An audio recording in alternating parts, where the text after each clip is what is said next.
Fangirl Nation.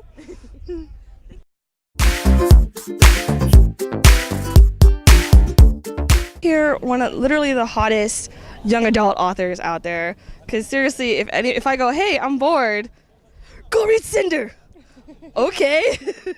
So I did, and I get to talk to the author. But first, let's get to know her first. So let us know your name and all the wonderful things you're doing.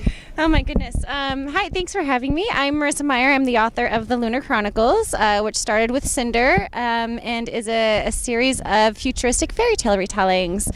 On top of that, I have my first standalone novel coming out in November called HEARTLESS, which is a prequel to Alice in Wonderland about the infamous Queen of Hearts.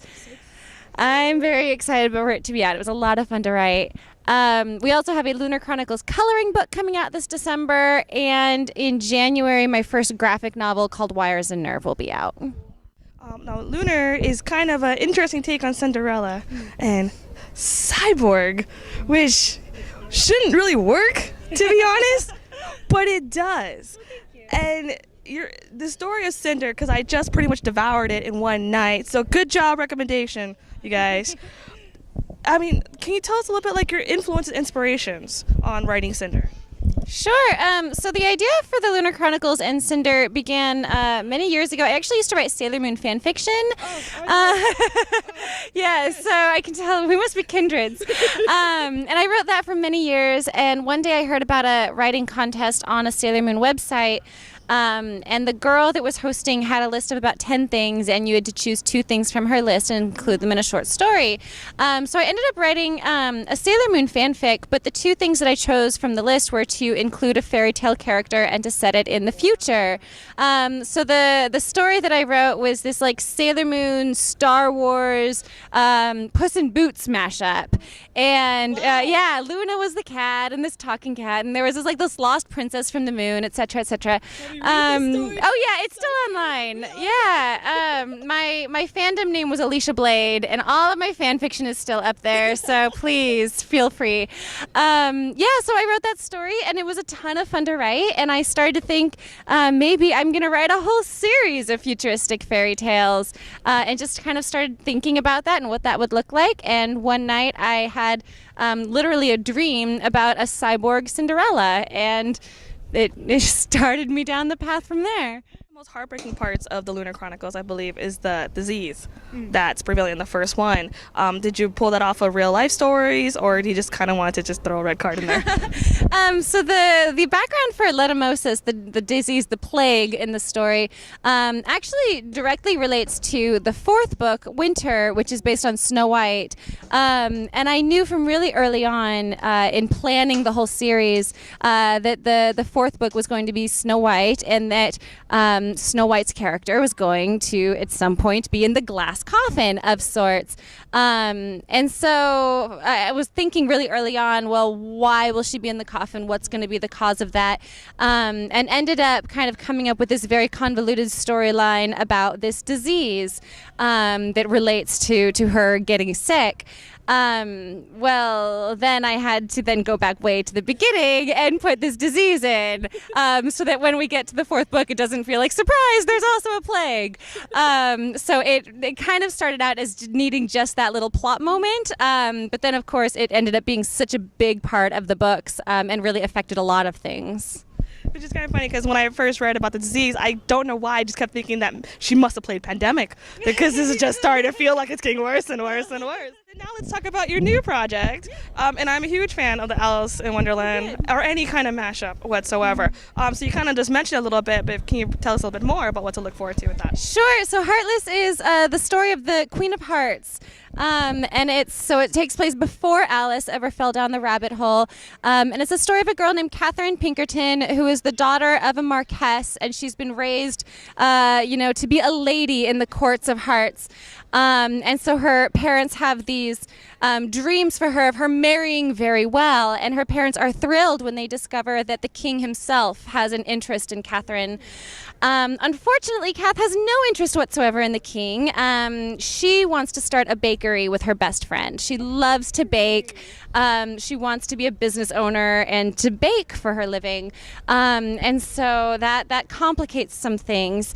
Things get even more complicated when she meets the newest employee in the court, in the castle. The king has hired a new court jester, and Catherine meets him, and he very quickly starts to sweep her off her feet.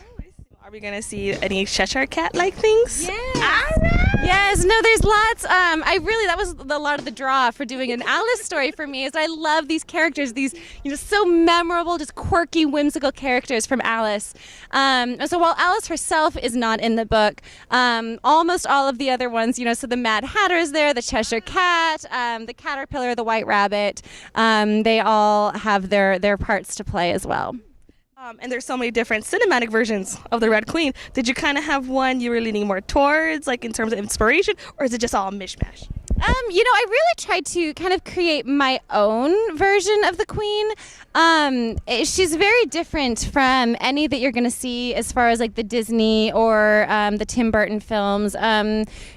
She's a character I wanted, today's teens to be able to relate to. At the same time, she is, as we know from the story of Alice, she becomes this dark, angry, furious, bloodthirsty queen. And so she's a character that starts out very different from what you might expect. But I hope through the course of the story it will feel inevitable that, yes, this is clearly who she would become. Most favorite fan reaction that you've had that really touched your heart? Oh, gosh, there has been so many.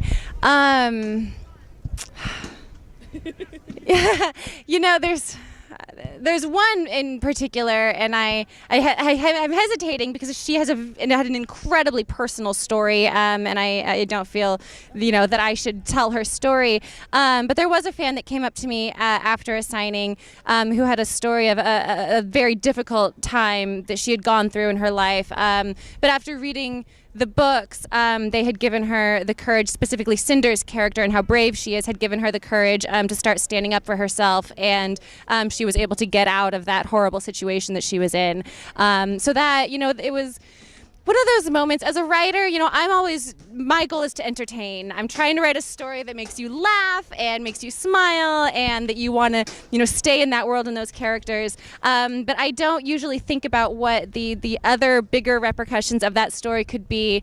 And then I hear something like that and start to think, well, maybe, there's more power to this than even I am willing to give it a lot of times. So it was really special to hear. Now, you mentioned that your beginnings was in fan fiction, but now you are a very well recommended author. I might add, literally, almost every book club I had was like, read Cinder, read Cinder, read Cinder, read Cinder. So what has been like the journey so far? Like overall, like what have you learned? Like what has been the most awesome fun of it all? Because you're pretty much a full-fledged writer at this point. Yeah, no, it's such a dream come true. I wanted to be a writer since I was a little girl, and this was always my dream. And I, spent just hours and hours as a child looking at my bookshelf and just looking at all the names on the spines of the book and thinking, oh, I wish that could be me someday. And, Cinder came out in 2012, so it's been 4+ years, and it still feels surreal every day. Being here at Comic-Con, I have fans come up to me who will cry when they meet me, or people you swarm to you after your panel and want to take selfies, and it never stops feeling weird. But it's also so cool because every day I get to live my dream, and there's nothing that I would rather do than write, and I have the best fans in the world. So it's been an exciting journey. But also, it just never feels real. It's amazing every day.